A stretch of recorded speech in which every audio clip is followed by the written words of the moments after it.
Le lieutenant Bonaparte à Paoli. Juin 1789. Je naquis quand la patrie périssait. Les cris du mourant, les gémissements de l'opprimé, les larmes du désespoir enveloppèrent mon berceau dès ma naissance. Vous quittâtes notre île, et avec vous disparut l'espérance du bonheur. L'esclavage fut le prix de notre soumission.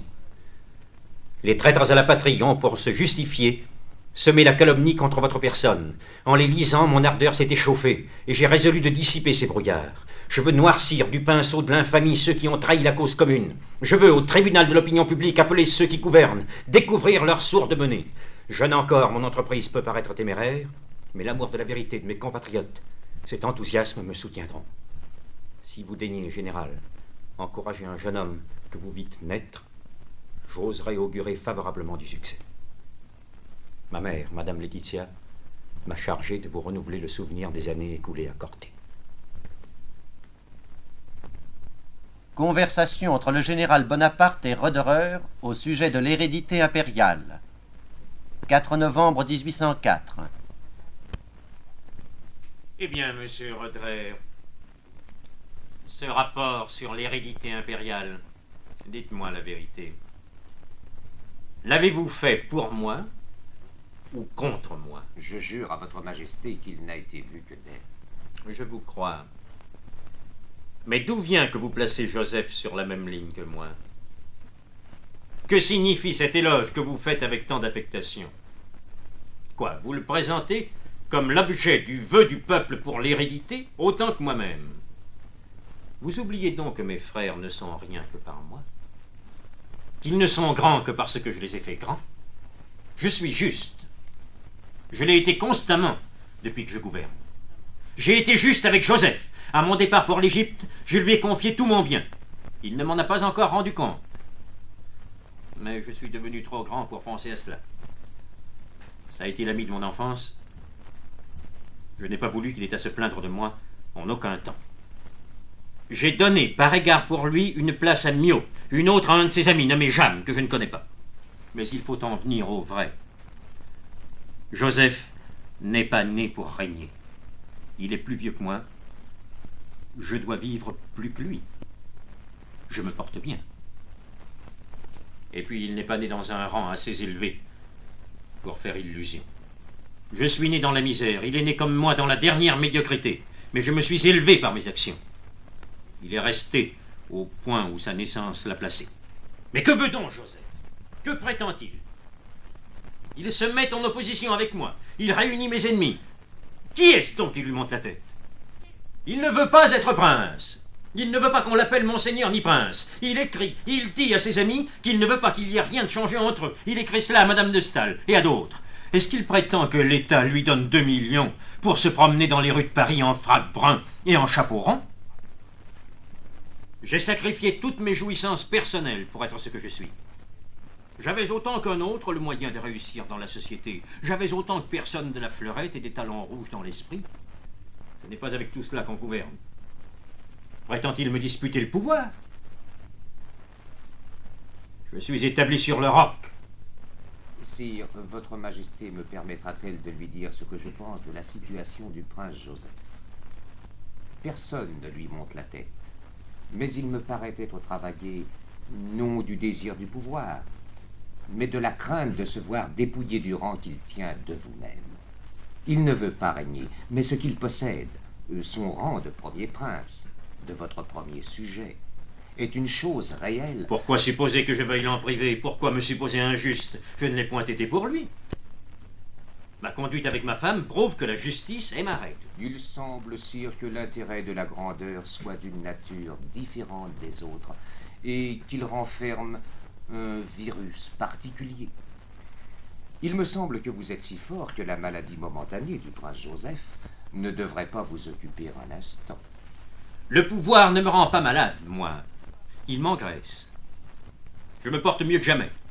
Mais ce n'est pas ce que vous dites qui agite Joseph. Il s'est déclaré à moi-même en présence de Cambacérès et Lebrun il y a quelques jours. Il s'agissait du couronnement de ma femme. Que Lebrun, Cambacérès, vous, le conseil, m'eussiez tous dit non, il ne faut pas la couronner, cela ne m'aurait nullement fâché. Je sens qu'on peut dire pour et contre, mais que Joseph ose me dire que ce couronnement est contraire à ses intérêts, qu'il tente à donner aux enfants de Louis des titres de préférence sur les siens, qu'il me parle de ses droits et de ses intérêts à moi, et devant son frère même, comme pour éveiller sa jalousie et ses prétentions. C'est me blesser dans mon endroit sensible. J'ai trop fait pour conquérir le pouvoir, pour me le laisser ravir ou souffrir même qu'on le convoite.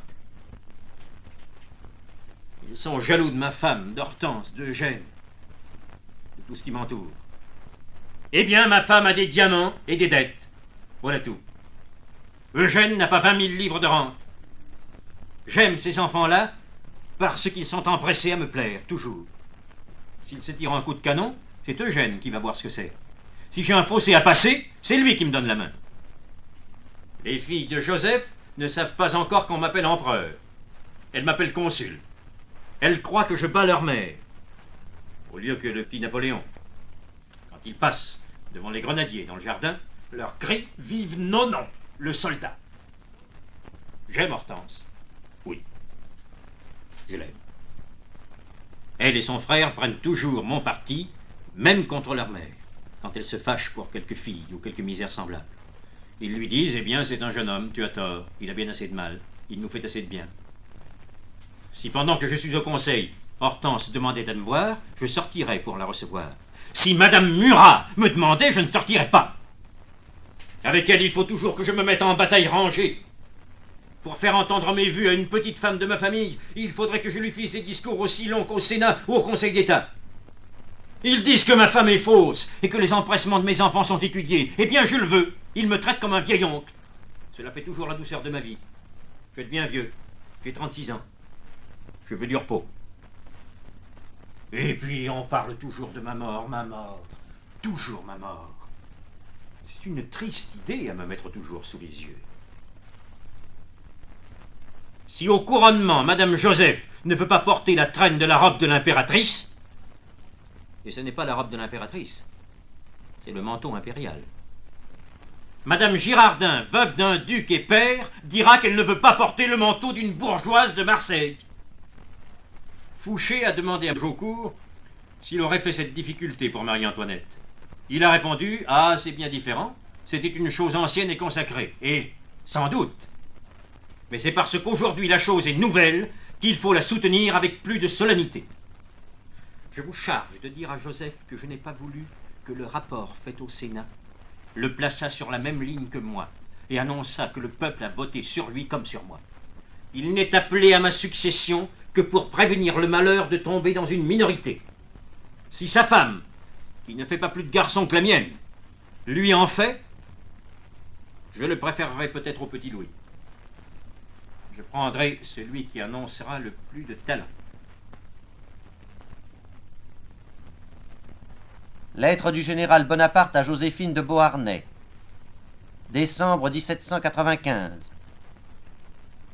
Je me réveille plein de toi.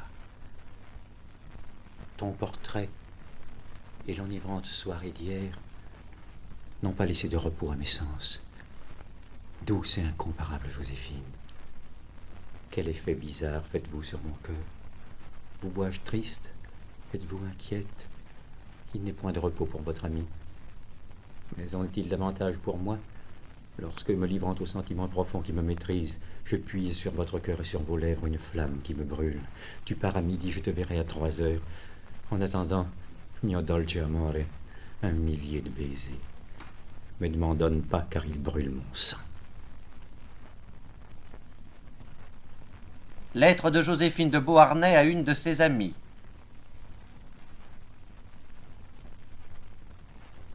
On veut que je me remarie, chère amie. Tous mes amis me le conseillent, ma tante me l'ordonne presque, et mes enfants m'en prient. Pourquoi n'êtes-vous pas là pour me donner vos avis dans cette importante circonstance, pour me persuader que je ne puis refuser cette union qui doit faire cesser la gêne de ma position actuelle? Vous avez vu chez moi le général Bonaparte. Eh bien, c'est lui qui veut servir de père aux orphelins d'Alexandre de Beauharnais, d'époux à sa veuve. L'aimez-vous? Allez-vous me demander. Mais non. Vous avez donc pour lui de l'éloignement? Non, mais je me trouve dans un état de tiédeur qui me déplaît.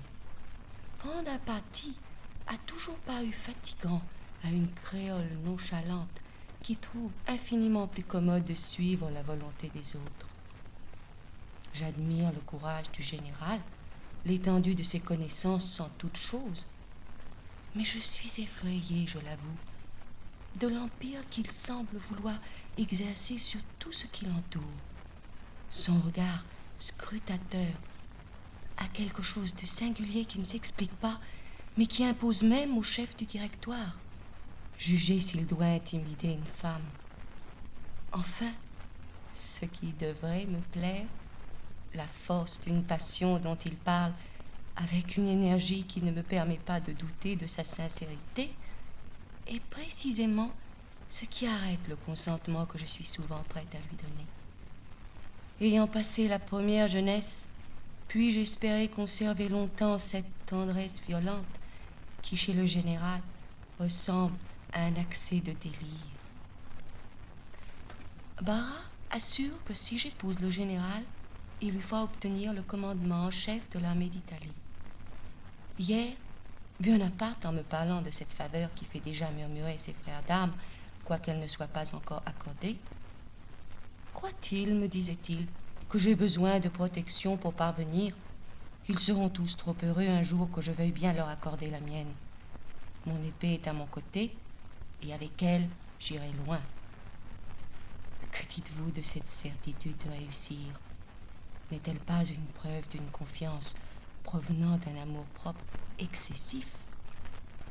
Un général de brigade protégeait les chefs du gouvernement. Je ne sais, mais quelquefois, cette assurance ridicule me gagne, au point de me faire croire possible tout ce que cet homme singulier me mettrait en tête de faire. Et avec son imagination, qui peut calculer ce qu'il entreprendrait? Le général Bonaparte à la citoyenne Bonaparte, Nice, 31 mars 1796. Je n'ai pas passé un jour sans t'aimer. Je n'ai pas passé une nuit sans te serrer dans mes bras. Je n'ai pas pris une tasse de thé sans maudire la gloire et l'ambition qui me tiennent éloigné de l'âme de ma vie.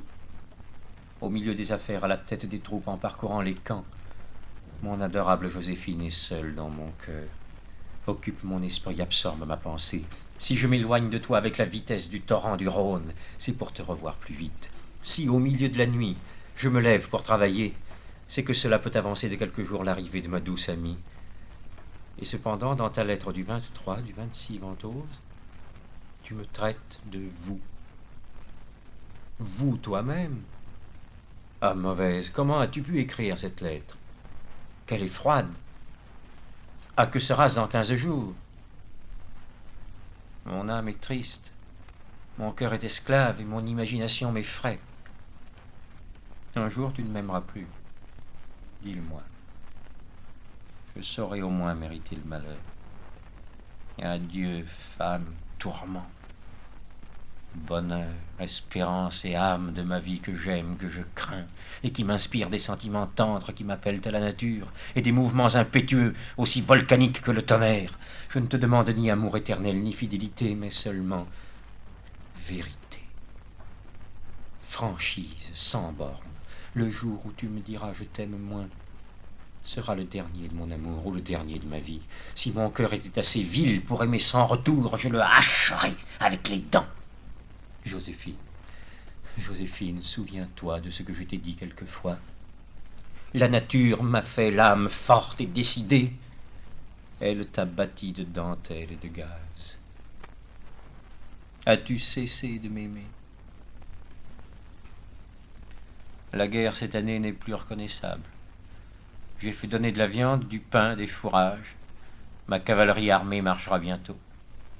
Mes soldats me marquent une confiance qui ne s'exprime pas.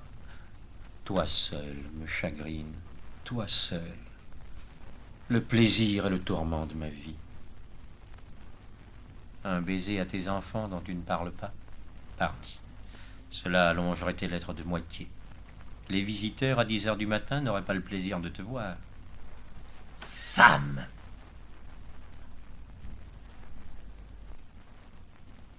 Lettre de l'empereur Napoléon à l'impératrice Joséphine après le divorce. 17 décembre 1809. Mon ami, je t'ai trouvé aujourd'hui plus faible que tu ne devrais être. Il ne faut pas te laisser aller à une funeste mélancolie. Il faut te trouver contente. Et surtout soigner ta santé qui m'est si précieuse. Si tu m'es attaché, si tu m'aimes, tu dois te comporter avec force et te placer heureuse. Tu ne peux pas mettre en doute ma constante et tendre amitié. Et tu connaîtrais bien mal les sentiments que je te porte si tu supposais que je puisse être heureux si tu n'es pas heureuse. J'ai été fort ennuyé de revoir les Tuileries. Ce grand palais m'a paru vide et je m'y suis trouvé isolé. Adieu, mon ami.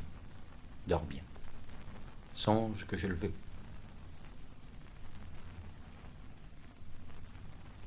Lettre de l'empereur Napoléon à l'archiduchesse Marie-Louise.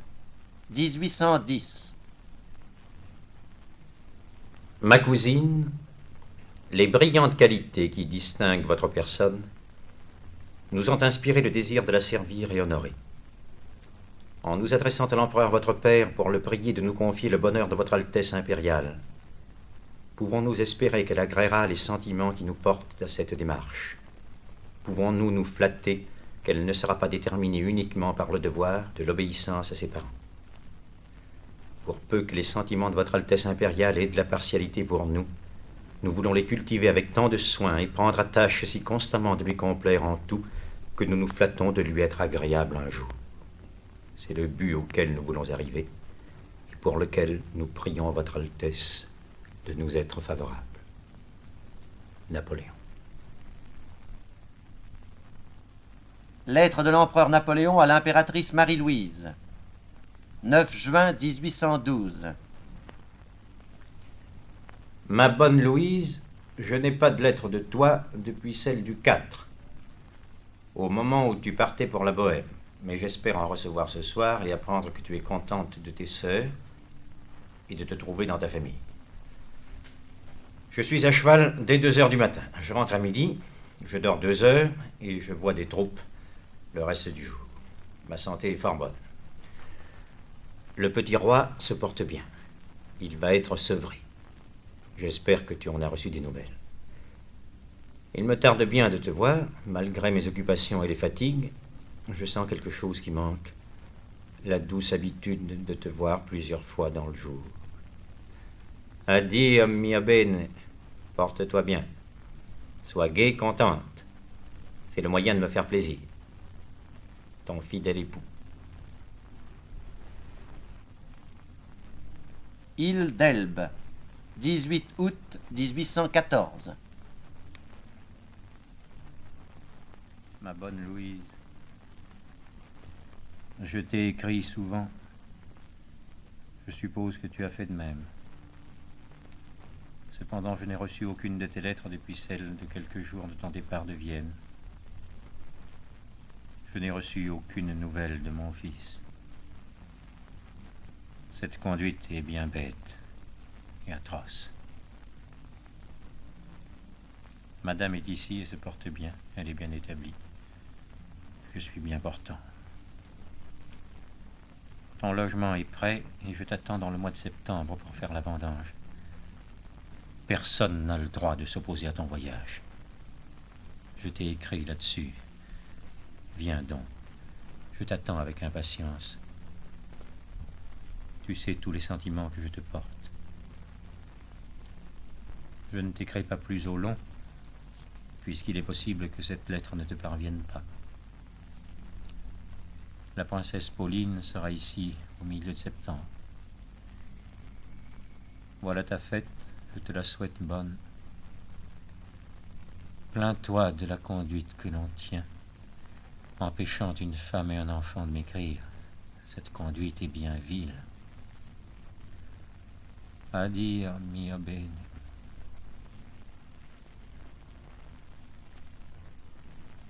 Conversation entre Roederer et le premier consul dans les jardins de Malmaison. 18 août 1800. Je vais faire construire ici une salle. Il faut de grandes maisons pour les hommes qui ont de grands emplois. Et les gens sont là dans cette première pièce. Cela est désagréable. Vous avez remis à un temps trop éloigné l'acceptation de Saint-Cloud. Vous pouviez le prendre comme demeure à la paix. Comment l'aurais-je meublé? Savez-vous ce qu'on me demande pour mon établissement aux Tuileries? 2 millions. Ce sont des voleurs. Aussi, j'ai défendu qu'on me représentât les mémoires avant qu'ils fussent réduits à 800 000 francs. Je suis entouré de coquins. Les opérations générales vous coûtent plus cher que les voleries domestiques. Je suis obligé de veiller encore de plus près sur les dépenses qui me concernent personnellement. Vous avez perdu cette année peut-être 50 millions sur vos contributions directes par le discrédit des soumissions des receveurs. Tout le monde vole. Je ne suis pas secondé, les ministres sont faibles. Il doit se faire des fortunes énormes. Comment faire? Ce pays est corrompu. Il en a toujours été de même. Quand un homme était ministre, il bâtissait un château. Pas toujours. Parce qu'on choisissait des hommes riches pour les grandes places. Turgot, Necker, Joly de Fleury n'ont point bâti de château aux dépens de l'État. Et Calonne n'avait rien. C'est une exception qu'on a citée. D'ailleurs, il importe davantage d'avoir des mœurs dans une république que dans une monarchie. Comment avoir des mœurs? Il n'y a qu'une manière. C'est de rétablir la religion. Je crois à la religion un auxiliaire nécessaire au gouvernement, mais il ne faut pas qu'elle soit dominante, tyrannique. Non, sans doute. Mais comment avoir de l'ordre dans un État sans une religion? La société ne peut exister sans l'inégalité des fortunes. Et l'inégalité des fortunes ne peut exister sans la religion. Quand un homme meurt de faim à côté d'un autre qui regorge, il lui est impossible d'accéder à cette différence s'il n'y a pas là une autorité qui lui dise « Dieu le veut ainsi ». Il faut qu'il y ait des pauvres et des riches dans le monde, mais ensuite, pendant l'éternité, le partage se fera autrement. J'ai remporté un prix à l'Académie de Lyon sur la question de savoir quels sont les moyens de rendre les hommes heureux. Et puis le gouvernement, s'il n'est pas maître des prêtres, a tout à craindre d'eux. Vous autres métaphysiciens êtes à cet égard dans une grande erreur. Laquelle, général? Que je vois si j'en suis. Je dis vous, comme les politiques en général. Ils pensent qu'il faut laisser les prêtres de côté, ne pas s'occuper d'eux quand ils sont tranquilles, et les arrêter quand ils sont perturbateurs. C'est comme si l'on disait, voilà des hommes avec des torches allumées autour de votre maison, laissez-les. S'ils y mettent le feu, vous les arrêterez. Il faut tenir les chefs par leur intérêt. Il faut qu'ils soient payés par l'État, comme autrefois les évêques.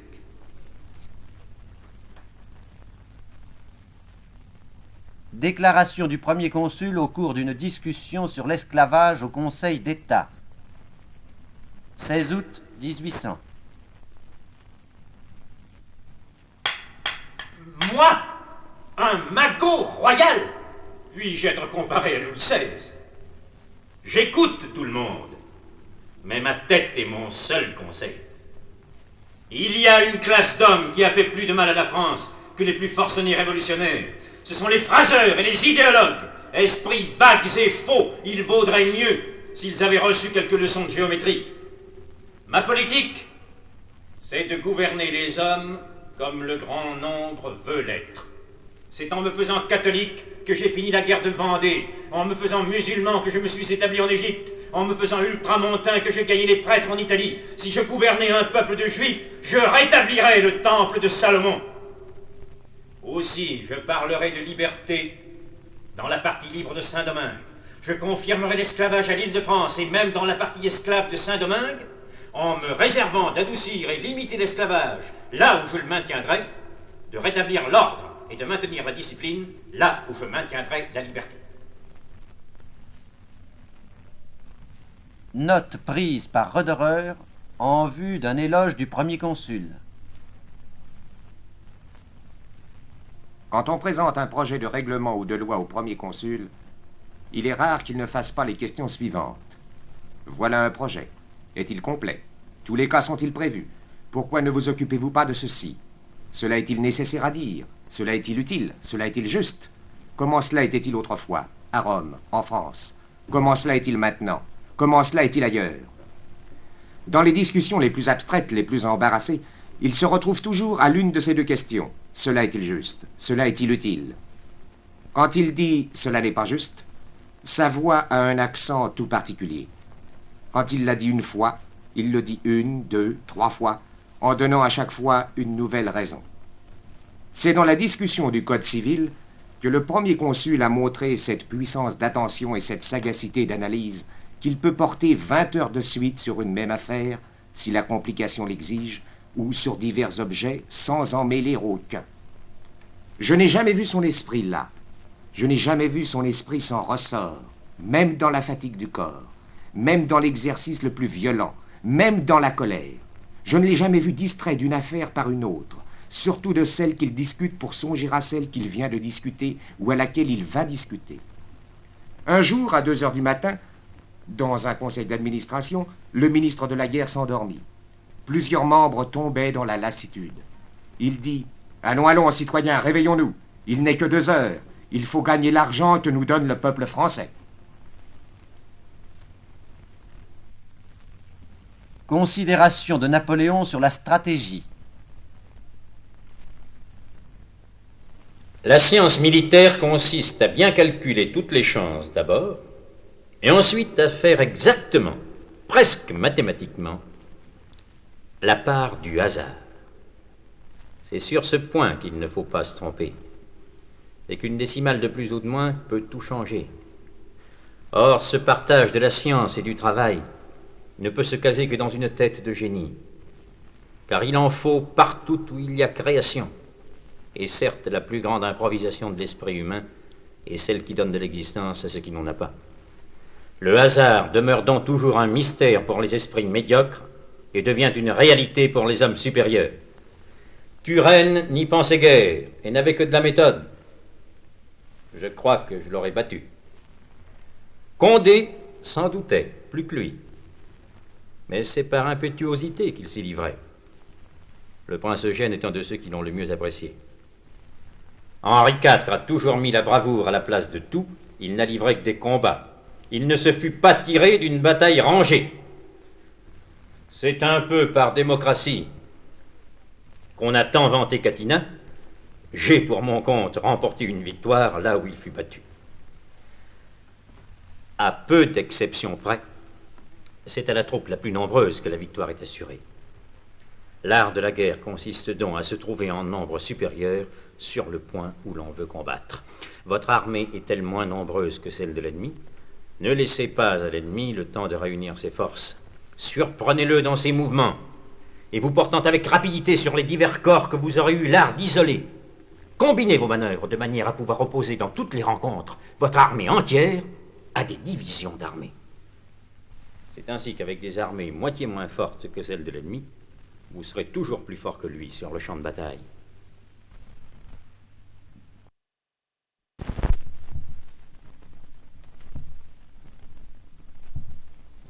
Proclamation du général Bonaparte aux soldats de l'armée d'Italie. Nice, 27 mars 1796.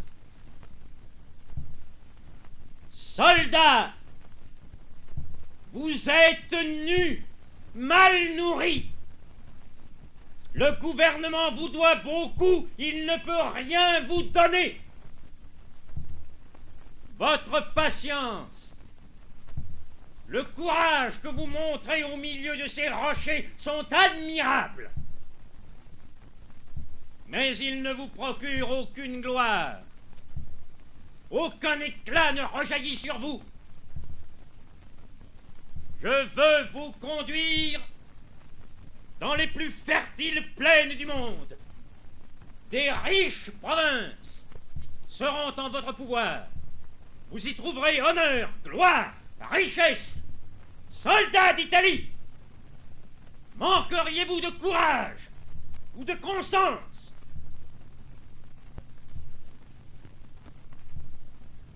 Proclamation de l'empereur Napoléon à ses troupes après la victoire d'Austerlitz. 3 décembre 10...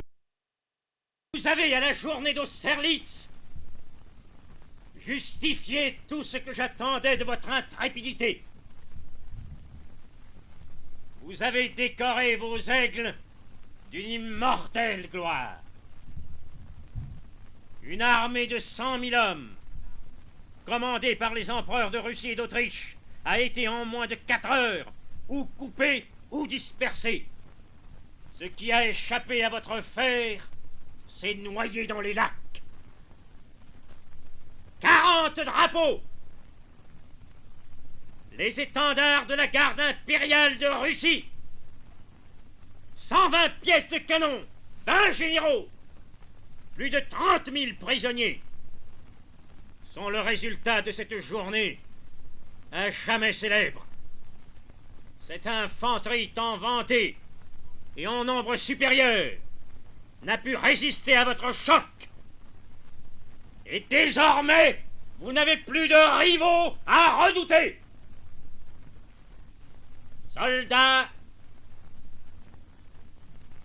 lorsque tout ce qui est nécessaire pour assurer le bonheur et la prospérité de notre patrie sera accompli,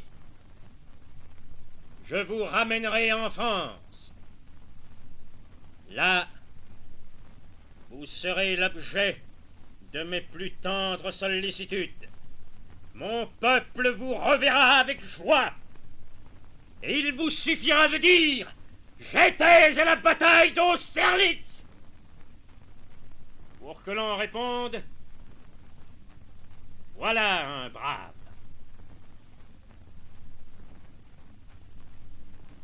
Adieu de l'empereur à sa vieille garde avant son départ pour l'île d'Elbe.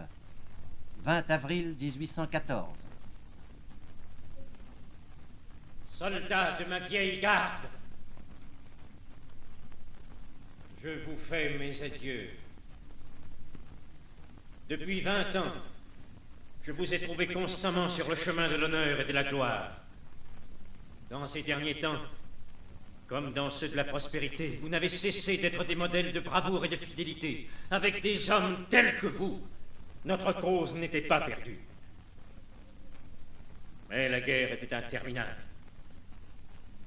C'eût été la guerre civile, et la France n'en serait devenue que plus malheureuse. J'ai donc sacrifié tous nos intérêts à ceux de la patrie. Je pars. Vous, mes amis, continuez de servir la France. Son bonheur était mon unique pensée. Il sera toujours l'objet de mes vœux. Ne plaignez pas mon sort si j'ai consenti à me survivre. C'est pour servir encore à votre gloire. Je veux écrire les grandes choses que nous avons faites ensemble.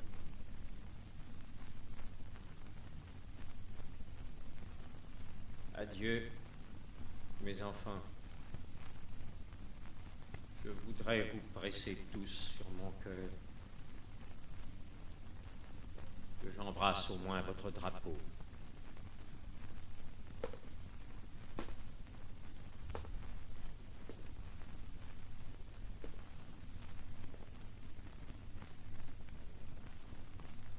Adieu encore une fois, mes vieux compagnons. Que ce dernier baiser passe dans vos cœurs.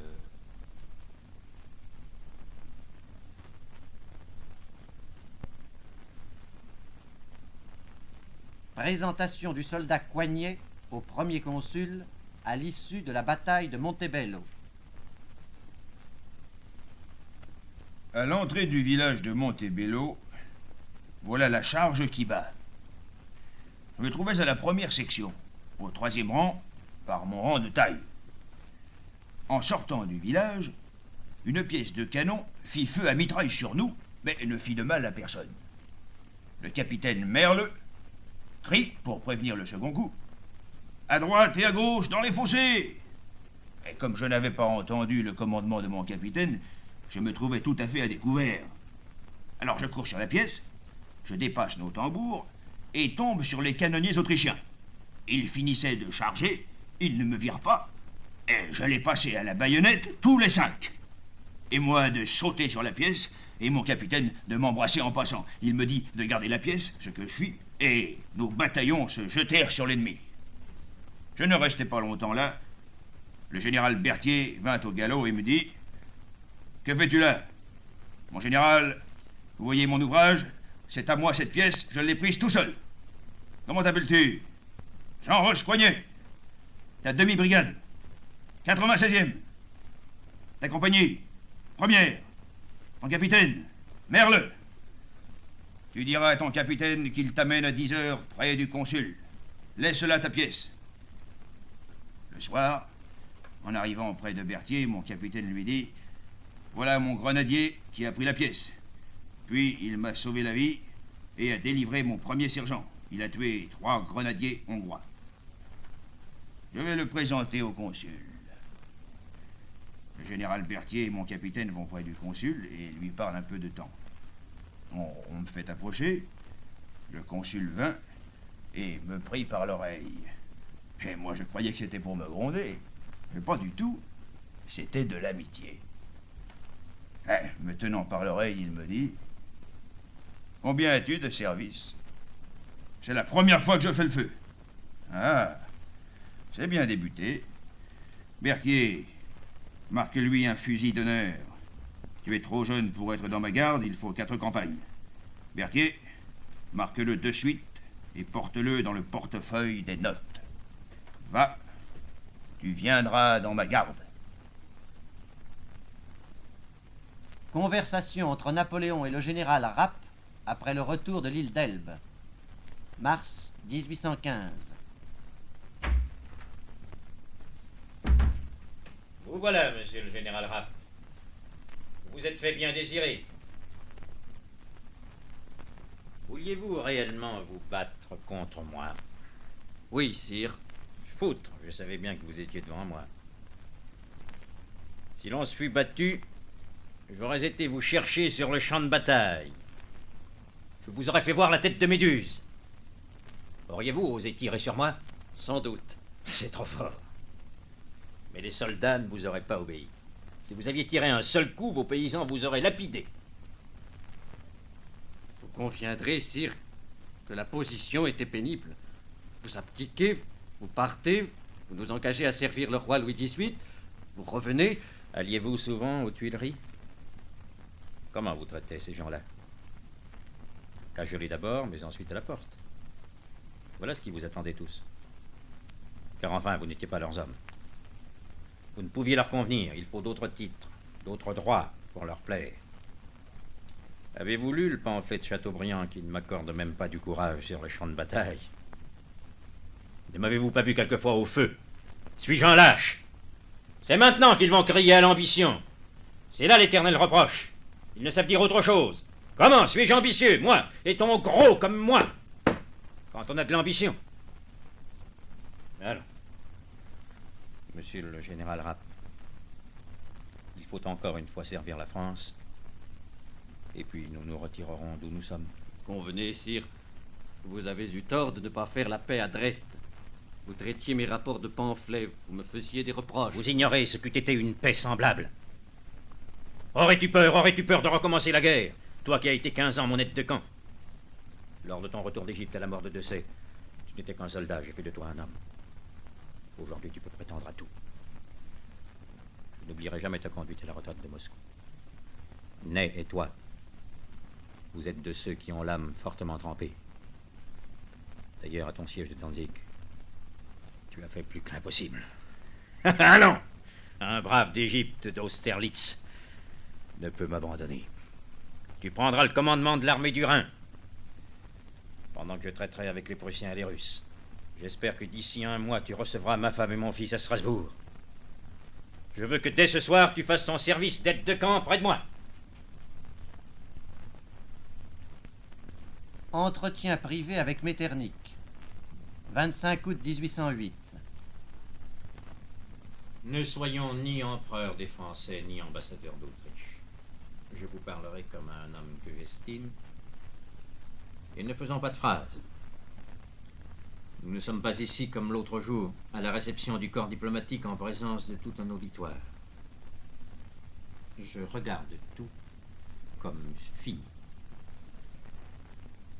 Je n'ai jamais cru que ni l'empereur d'Autriche, ni le comte de Stadion, ni l'archiduc Charles voulussent la guerre. Vous êtes mal avec la Russie. Vous ne pouvez me faire la guerre sans elle. Mais j'ai craint que vous fussiez, par de fausses démarches, entraîné à la guerre sans le vouloir. Il ne faut pas se mettre dans une position où une étincelle la décide. Tenez, une seule mauvaise parole de votre part, personnellement, une fausse démarche l'eût provoqué. Je vous parle franchement. Vous voyez combien elle est imminente. Je sais régner, je suis militaire. Ainsi, tout ce que vous pourrez me dire ne me fera jamais regarder vos armements et la disposition actuelle de vos armées différemment de ce qu'ils sont. Convenez que ce sont les affaires d'Espagne qui vous ont fait peur. Vous vous êtes déjà vu renverser comme j'ai renversé ce trône. Cela ne serait pas étonnant. On a dit la même chose dans le public de Paris. Mais quelle différence. Savez-vous pourquoi j'ai fait un changement en Espagne?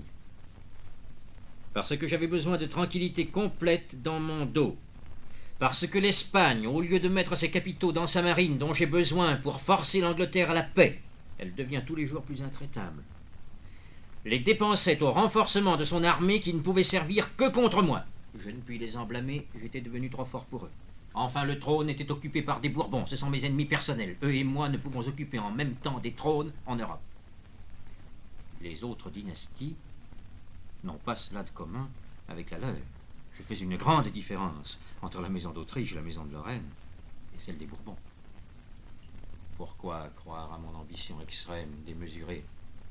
Vous voyez que c'est un calcul de prudence, d'intérêt politique très vrai, qui m'a fait profiter des dissensions qui régnaient dans la maison royale d'Espagne. On a dit que c'était moi qui les avais fomentées. Cela n'est pas vrai. Mais il me faut sur le trône d'Espagne un prince qui n'ait aucune inquiétude sur mon compte et qui, de son côté, ne m'en donne pas. L'intérêt de l'Europe, de l'Amérique même, le réclame.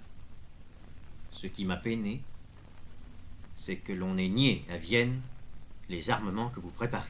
Comment aurait-on pu nier, sire, ce qu'on n'a fait qu'ensuite de lettres patentes, imprimées, affichées, répandues dans l'Europe entière? Et pourquoi, dans les cercles, l'empereur d'Autriche et l'impératrice affectent-ils de ne jamais demander de mes nouvelles à l'ambassadeur de France? Croyez-vous qu'en adressant à chaque cercle des demandes de ce genre, ce soit pour être informé de ce que je sais? Non. Ce n'est que pour le public. Pour lui prouver qu'il existe de souverain à souverain de bonnes relations. Voyez plutôt le pied sur lequel je vis avec l'empereur Alexandre. Nous nous faisons des cadeaux. Ces cadeaux ne nous enrichissent pas, mais ils resserrent nos liens. J'ai voulu faire un cadeau de noces à votre impératrice, mais elle n'a jamais encore prononcé mon nom. Jamais une attention de votre part. Ici, nous vous traitons personnellement mieux que nous devrions, parce que nous vous voulons du bien. Chez vous, jamais un petit égard pour mon ambassadeur à Vienne, différent de ce qu'on a pour un envoyé de Bavière ou de Wurtemberg. Toujours moins de prévenance que pour un ambassadeur russe. Vous avez vu la coquetterie que nous avons mise à bien recevoir ici un de vos archiducs. Ces petites choses sont très grandes en dernier résultat. Je vous réponds, sire, que je serai bien vite chargé de la remise de quelques vases, s'ils peuvent servir à consolider de bonnes relations entre nous. Mais je vous avais fourni de si belles occasions. J'avais reçu à Tilsit un général que l'empereur Alexandre avait refusé de voir. On n'a jamais voulu saisir ce fil. On est bien à gauche chez vous. Vous pouviez vous mettre alors sur le même pied d'intimité que la Russie. Vous ne l'avez pas voulu. Cela vous aurait fait grand bien sous le rapport de vos finances. Voulez-vous une alliance? Je suis prêt à convenir des bases. Et je réponds à votre majesté que je ne saurais mander à ma cour un résultat plus flatteur de nos discussions. Il faut des préliminaires à un tel état de choses. Les traités ne sont rien. Les procédés sont tout. Algarade à l'amiral Bruix. Monsieur l'amiral, pourquoi n'avez-vous point fait exécuter mes ordres? Sire, une horrible tempête se prépare. Votre Majesté peut le voir comme moi. Peut-elle donc exposer inutilement la vie de tant de braves gens? Monsieur, j'ai donné des ordres. Encore une fois, pourquoi ne les avez-vous point exécutés? Les conséquences me regardent seul. Obéissez. Sire, je n'obéirai pas. Monsieur, vous êtes un insolent. Sire, prenez garde. Monsieur le contre-amiral Magon, vous ferez exécuter à l'instant le mouvement que j'ai ordonné. Quant à vous, monsieur, vous quitterez Boulogne dans les 24 heures. Et vous vous retirerez en Hollande. Allez! Algarade à l'évêque de C. 1er juin 1811. Vous êtes l'évêque de Sèvres. Oui, sire. Je suis très mécontent de vous. Vous êtes le seul évêque sur qui j'ai reçu des plaintes. Vous entretenez ici des divisions. Au lieu de fondre les partis, vous distinguez encore entre les constitutionnels et les anticonstitutionnels. Il n'y a plus que vous en France qui se conduisent ainsi. Vous voulez la guerre civile. Vous l'avez déjà faite. Vous avez trempé vos mains dans le sang français. Je vous ai pardonné, vous ne pardonnez pas aux autres. Misérable! Votre diocèse est le seul en désordre. Sire, tout y est très bien. Vous avez fait une circulaire très mauvaise. Sire, je l'ai changé. Je vous ai fait venir 1 an à Paris pour vous montrer mon mécontentement. Et rien ne vous corrige. Vous êtes un mauvais sujet. Donnez votre démission dans l'heure. Sire. N'avez-vous pas fait la guerre civile? Je vous ai pardonné et vous ne pardonnez pas. Je ne souffrirai pas que vous recommenciez. Qu'on arrête les papiers de ces secrétaires. Algarade à Talleyrand. Ceux que j'ai faits grands dignitaires ou ministres cessent d'être libres dans leurs pensées et dans leurs expressions. Ils ne peuvent être que les organes des miennes. Pour eux, la trahison a déjà commencé quand ils se permettent de douter. Elle est complète. Si du doute, ils vont jusqu'au dissentiment. Vous êtes un voleur, un lâche, un homme sans foi. Vous ne croyez pas en Dieu. Vous avez toute votre vie manqué à tous vos devoirs, trahi tout le monde. Il n'y a pour vous rien de sacré. Vous vendriez votre père.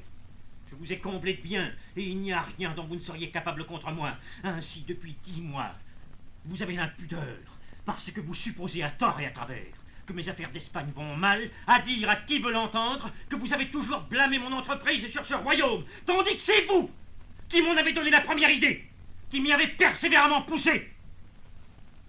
Et cet homme,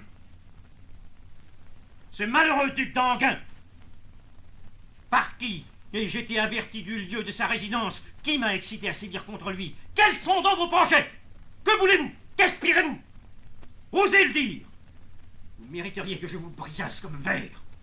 J'en ai le pouvoir, mais je vous méprise trop pour en prendre la peine. Tenez, vous êtes de la merde dans un bas de soie.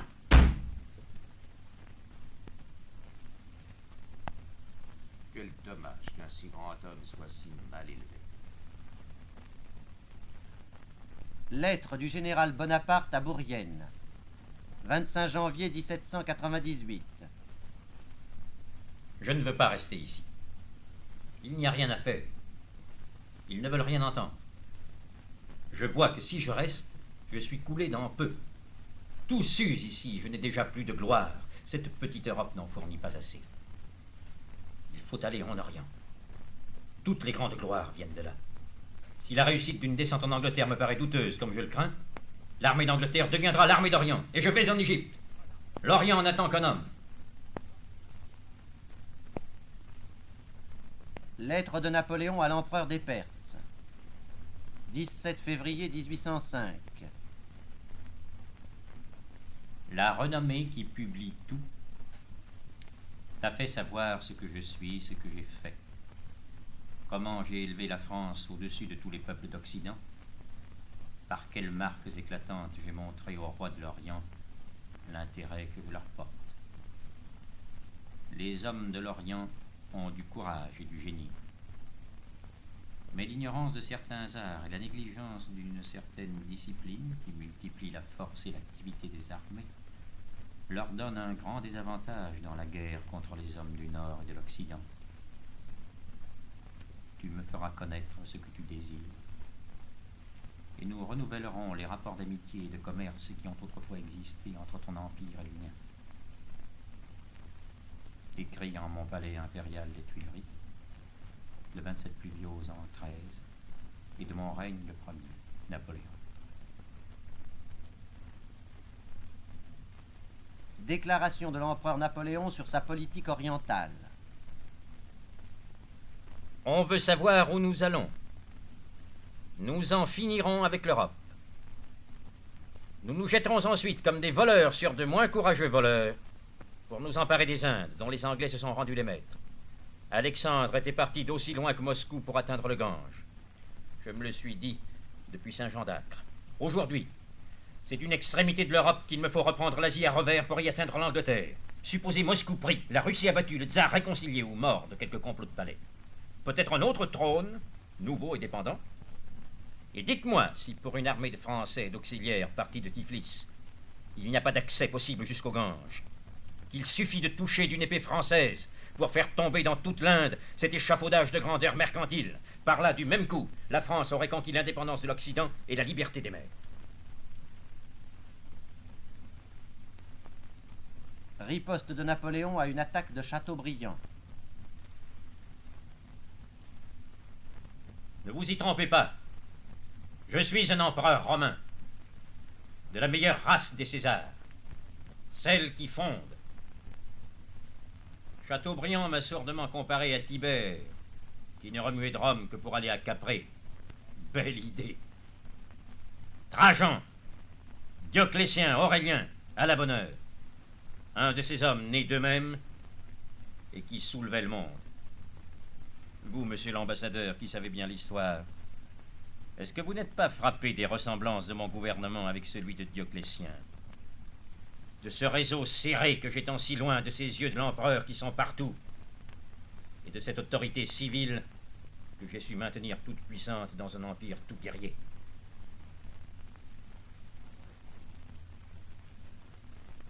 Lettre à son Altesse royale, le prince régent d'Angleterre, 13 juillet 1815. Altesse royale, en but aux factions qui divisent mon pays et à l'inimitié des grandes puissances de l'Europe, j'ai terminé ma carrière politique. Et je viens, comme Thémistocle, m'asseoir au foyer du peuple britannique. Je me mets sous la protection de ses lois, que je réclame de votre Altesse royale comme du plus puissant, du plus constant et du plus généreux de mes ennemis. Protestation remise à Lord Kate, 4 août 1815. En présence de Dieu et des hommes, je proteste ici solennellement contre la violence exercée envers moi, contre la violation de mes droits les plus sacrés. On a porté par la force atteinte à ma personne et à ma liberté. Je suis venu volontairement à bord du Bellérophon. Je ne suis pas prisonnier de l'Angleterre. Je suis son hôte. Je suis venu sur l'invitation du capitaine lui-même. Il m'a dit qu'il avait ordre du gouvernement de me recevoir et de me transporter ainsi que ma suite en Angleterre, au cas où cela m'eût été agréable. Comptant sur cette assurance, j'acceptai cette offre de me mettre sous la protection de la Grande-Bretagne. Du moment où je montai sur le Bellérophon, j'avais droit à l'hospitalité anglaise. Si le gouvernement a donné au capitaine du Bellérophon des ordres de me recevoir, moi et ma suite, afin de me faire tomber dans un piège, il agit contre l'honneur et dégrade son pavillon. Si cet acte a lieu, les Anglais auront parlé en vain à l'Europe de leur sincérité, de leur loi et de leur liberté. La confiance dans la bonne foi de l'Angleterre est anéantie par l'hospitalité du Bellérophon. J'en appelle à l'histoire. Elle dira, un ennemi qui pendant 20 ans a fait la guerre, 20 dans son uniforme, chercher asile sous la protection de leur loi. Quelle plus forte preuve pouvait-il leur offrir de son estime et de sa confiance? Mais comment l'Angleterre a-t-elle payé une pareille magnanimité? On affecta de lui tendre une main hospitalière, et quand il se fut livré, on le sacrifia. Sainte-Hélène, lundi 11 novembre 1816. On compte en Europe, bien qu'épars, plus de 30 millions de Français, 15 millions d'Espagnols, 15 millions d'Italiens, 30 millions d'Allemands. J'eusse voulu faire de ces peuples un seul et même corps de nation. C'est dans cet état de choses qu'on eût trouvé le plus de chances d'amener partout l'unité des codes, celle des principes, des sentiments, des vues, des intérêts. Alors il devenait permis de rêver pour la grande famille européenne l'application du Congrès américain et celle des amphictyons de Grèce. Et quelle perspective alors de force, de grandeur, de jouissance, de prospérité. Je voulais préparer la fusion des grands intérêts européens ainsi que j'avais opéré celle des partis au milieu de nous. Je m'inquiétais peu des murmures passagers. Bien sûr que le résultat devait me les ramener infailliblement. L'Europe n'eut bientôt fait de la sorte, véritablement, qu'un seul peuple, et chacun, en voyageant partout, se fut trouvé toujours dans la patrie commune. Cette agglomération arrivera, tôt ou tard, par la force des choses. L'impulsion est donnée, et je ne pense pas qu'après ma chute et la disparition de mon système, il y ait en Europe d'autres grands équilibres possibles que l'agglomération et la confédération des grands peuples.